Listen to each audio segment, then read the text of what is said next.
नमस्कार. आज आपण पाहणार आहोत प्रायमरी एमधील विद्यार्थ्यांसाठी आपण एक विषय निवडलेला आहे भाषा.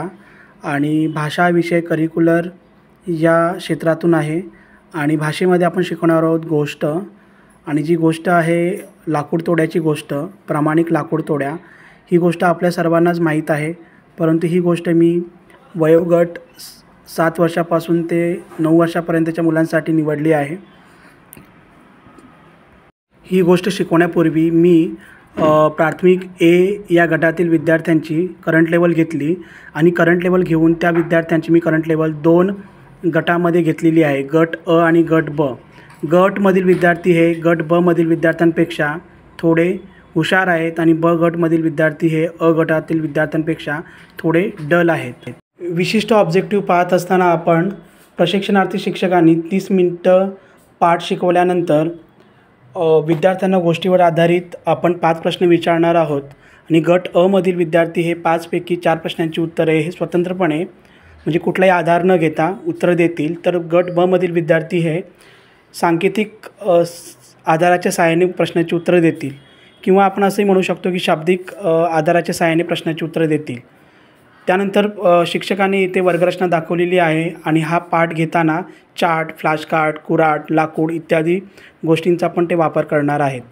इथे आपण प्रेरणा देताना विद्यार्थ्यांना आपण लाकूड तोडा प्रामाणिक असतो ही गोष्ट सांगणार आहोत आणि त्याचबरोबर विद्यार्थ्यांना आपण एक्सप्लेन करणार आहोत की लबाडी कधीच आपण केली नाही पाहिजे, खोटं नाही बोललं पाहिजे. आपण जर लोकांना फसवलं तर काही वेळेला आपलीसुद्धा आपलं नुकसान होतं, म्हणजे काही वेळेला नाही तर नेहमीच आपलं नुकसान होतं, असं आपण विद्यार्थ्यांना एक्सप्लेन ते करणार आहोत.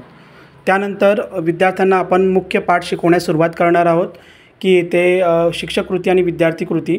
तर शिक्षक कृतीमध्ये आपण सगळ्यात प्रथम विद्यार्थी वर्गात बसलेले असणार आहेत आणि शिक्षक इथे वर्गात येतील, विद्यार्थ्यांशी सुसंवाद साधतील आणि एक आनंदायी वातावरण वर्गात तयार करतील आणि विद्यार्थी शिक्षकांना प्रतिसाद देतील असं आपण इथे म्हणतो. त्याचबरोबर त्यानंतर आपण शिक्षकांनी फलकलेखन करायचं असतं आणि फलकलेखन करताना विद्यार्थ्यांची मदत घ्यायची. विद्यार्थ्यांना वार, दिनांक, त्यांचा गट कोणता आहे, आपण वेगवेगळे विषय शिकतो इत्यादी ह्या सर्व गोष्टींचा आपण विद्यार्थ्यांच्याबरोबर विचारपूस केली पाहिजे आणि त्याच्यानंतर आपण फलकलेखन केले पाहिजे. फलकलेखन केल्यानंतर विद्यार्थ्यांना आपण विषयाची प्रस्तावना देतो. विषयाची प्रस्तावना झाल्यानंतर आपण विद्यार्थ्यांना हा पाठ का आपण शिकणार आहोत, का शिकलं पाहिजे आपण गोष्ट, ह्याबद्दल आपण प्रेरणा विद्यार्थ्यांना देणार आहोत. आणि प्रेरणा झाल्यानंतर उपविषय सांगणार आहोत आणि उपविषयानंतर आपण मुख्य आपला जो घटक आहे की लाकूड तोड्याची गोष्ट हे आपण शिकवण्यास सुरुवात करणार आहोत. तर ही गोष्ट शिकवताना आपण स्टेप बाय स्टेप आपण गोष्ट शिकवणार आहोत आणि ज्या ठिकाणी आपल्याला शिकवत असताना आपण जे साहित्य वापरणार आहोत ते साहित्य पण त्या ठिकाणी आपण वापरले पाहिजेत, विद्यार्थ्यांना दाखवले पाहिजेत. विद्यार्थ्यांना त्या गोष्टीमधील प्रत्येक कन्सेप्ट ही आपण त्या फ्लॅशकार्डच्या सहाय्याने, आपल्या कृतीच्या सहाय्याने आणि किंवा नाटकीय रूपाने आपण विद्यार्थ्यांना तिथं क्लिअर केले पाहिजेत. तर अशा प्रकारे आपण पाठ घेतो आणि पाठामध्ये हे जे टप्पे असतात ते टप्पे आपण गोष्ट ज्या पद्धतीने पुढे पुढे सरकत जाते त्या पद्धतीने शिक्षक कृती आणि त्यालाच विद्यार्थ्यांची काय कृती असणार आहे किंवा विद्यार्थ्यांचा काय प्रतिसाद असणार आहे हे आपण तिथे दुसऱ्या साईडला आपण मांडतो. तर अशा प्रकारे हा आपण पाठ बघत असताना इथे आपण जी शिक्षक कृती आणि विद्यार्थी कृती पाहताना लाकूड तोडा कोण असतो, तो काय करतो, त्याची कुऱ्हाड कशी पाण्यात पडते आणि मग तिथून देवी कशी येते आणि ती मग त्याला कुऱ्हाडीचे कोणकोणते ऑप्शन देते. तर ही सर्व जी गोष्ट आहे आणि त्याच्यानंतर तो प्रामाणिक असल्यामुळे तो स्वतःचीच कुऱ्हाड जी लोखंडाची असते त्यासाठी तो ठाम राहतो की ही माझी कुऱ्हाड नाही आहे सोन्याची, ही चांदीची नाही आहे, त्याच्यानंतर पितळेची नाही आहे, तर माझी कुऱ्हाड ही लोखंडाची आहे असे तो लाकूड तोडा सांगतो. आणि त्याच्या या प्रामाणिकपणामुळे त्याचा कसा फायदा होतो की देवी प्रसन्न होते त्याला आणि त्याला त्या 2-3 ज्या कुऱ्हाडी आहेत त्याही त्याला बक्षीस म्हणून मिळतात. तर अशा प्रकारे आपण विद्यार्थ्यांना ह्या गोष्टीतून आपण शिकवतो की आपण ज्यावेळेला प्रामाणिक असतो आपल्या प्रत्येक दैनंदिन जीवनातल्या कृतींमध्ये त्यावेळेला आपला खूप फायदा होतो.